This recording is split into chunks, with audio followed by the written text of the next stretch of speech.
توی شب زیبا وقتی که ماه کامل شده بود ما تونستیم خودمون رو برسونیم به شهر هایفان. ما بعد اینکه وسایلامون رو توی هاستلی که از قبل رزرو کرده بودیم گذاشتیم اومدیم بیرون که یه چرخی توی شهر بزنیم. شهر زیبا و جالبی بود، انقدر که باز همه جا پرگل و سرسبز بود.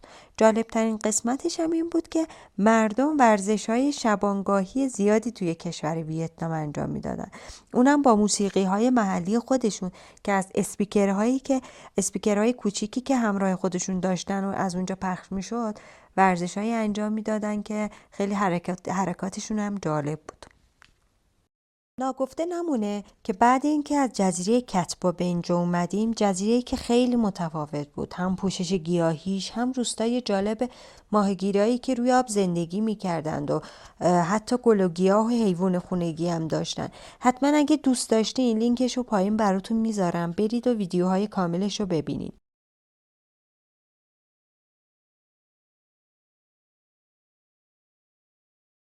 توی ادامه مسیر به تانتانه که توی شهر هوالو بود رفتیم که بازدید از اونجا رایگان بود. مردم حتی هنرهای دستیشون رو اونجا درست میکردند و میفروختند، ولی چون فرصت ما کم بود و میخواستیم شب و توی روستای ترانگ که توی یونسکو هم ثبت شده بود بمونیم، باید زودتر راه میافتادیم و بیشتر نتونستیم اونجا رو بگردیم.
بهترین قسمت‌های سفر با دوچرخه اینه که توی مسیر ما با یه آدمایی روبرو میشیم که خیلی بهمون محبت میکنن، در حقمون خیلی خوبیا میکنن و ما میخواستیم یه جورایی ازشون تشکر کنیم.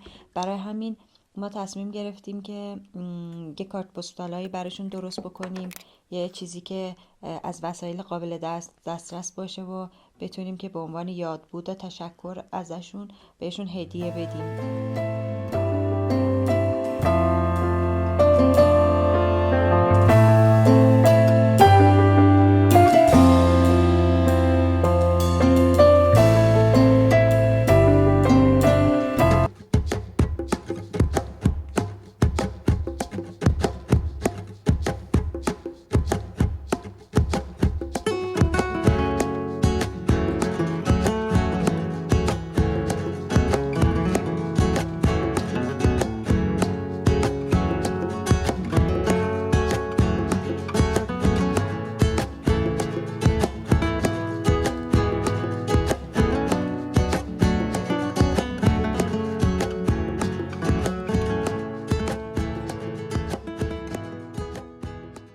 روزی که به ترانگ رسیدیم یه قسمت بزرگی از خیابون رو زیراندازای پهن کرده بودن و مردم میتونستن داوطلبانه دلمه‌هایی با برگ‌های موز به صورت قالب‌های مربعی شکل درست بکنن و توی دیگ‌های بزرگ میپختنشون.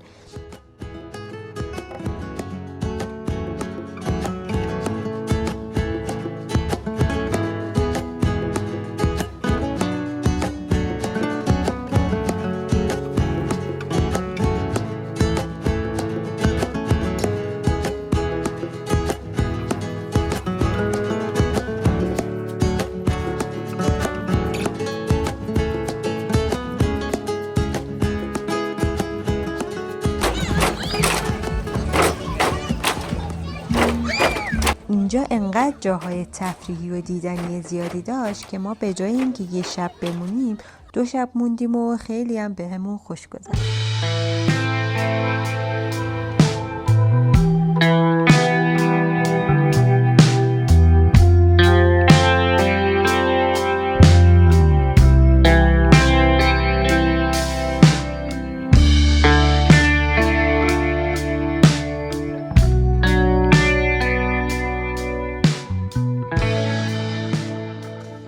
توی مسیرمون به نیمبین کارگاه‌های سنگ تراشی زیادی هم دیده میشد که حتی در کنارشون میوه‌های محلی هم فروخته میشد که خانم‌ها با برش‌های جالبی که روی آناناس‌ها مینداختن و ادویه مخصوصی که مزه نمک و فلفل میداد روشون میپاشیدن و باعث میشدن که ما هم مزه متفاوتی رو تجربه بکنیم و هم انقدر به انرژیمون اضافه میکرد و شارژمون میکرد که میتونستیم پر انرژی مسیرمون رو ادامه بدیم.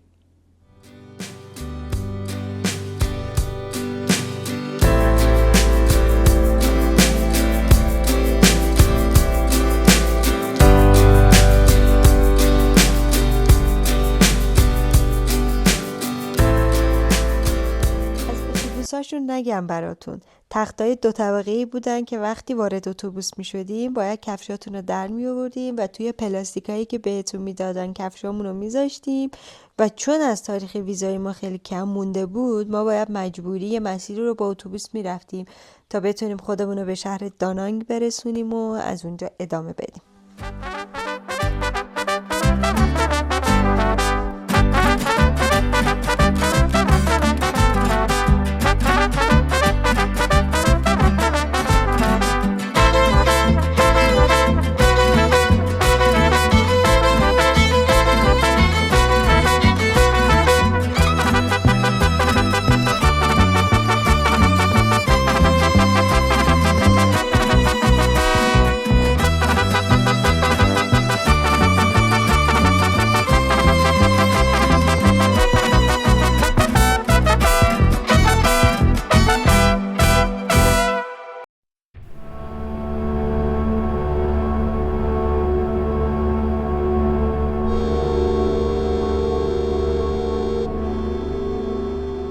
فاصله مرزی که ما ازش میخواستیم از کشور ویتنام خارج بشیم یه 70 کیلومتری بود که حتی توی مپ هم مسیرش خاکی بود. ما فکر کردیم که نباید خیلی مسیر سختی باشه. تصمیم گرفتیم که این مسیر رو انتخاب کنیم، غافل از این که معلوم نیست چه بلاهایی سرمون بیاد. توی عمرم همچین مسیر سخت و ناهمواری ندیده بودم. تا دلت بخواد شیب و سرازیری های تندی که حتی کاملا ترمز میگرفتی باز احساس میکردی که همین الاناست که بخوری زمین. با اینکه از چند تا از محلیان پرسیدیم که این مسیر به مرز میخوره یا نه، اونا تایید کردن و بعضی هاشون هم داشتن تلاش میکردن که ما رو منصرف کنن که از این مسیر نریم. فکر میکردیم 70 کیلومتر که چیزی نیست، تا غروب میرسیم مرز، که این غروب 2 روز طول کشید. نه هتلی بود توی مسیر، نه جایی. حتی مردم اجازه نمیدادن که توی حیاطشون یا اطراف خونه هاشون چادر بزنیم. واقعا نمیدونستیم چی کار کنیم. یکی از سخت ترین و خسته کننده ترین روزامون امروز بود، تا اینکه در به در دنبال جا گشتن و باعث شد که نزدیک یک کافه چادر بزنیم، چون حیوانات وحشی توی اون منطقه زیاد بودن و ما نمیتونستیم هر جایی چادر بزنیم و شب و روز کنیم.